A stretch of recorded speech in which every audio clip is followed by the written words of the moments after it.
আপনার নাম কি? আমার নাম হলো আকবর আলী। আকবর আলী। আপনি কি চাষি একজন?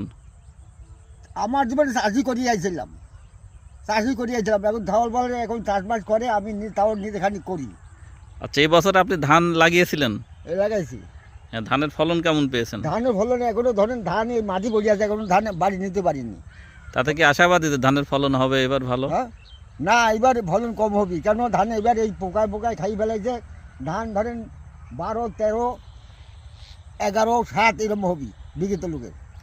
এখন যেহেতু ধানের উৎসব, ধান কাটা শুরু হয়ে গেছে, ধান এখন নতুন ধান কত করে মন এখন বাজারে? নতুন ধান ধরেন আমার ব্যবসায় নিয়ে যায় বাড়ির 1320 টাকা, 1320 টাকা করে নিয়ে যায়, কেন ভ্যান খরচ আছে, খাজনা খরচ আছে, ওইটা সব বাদ ধার দিই মানে নিয়ে যায় আর কি।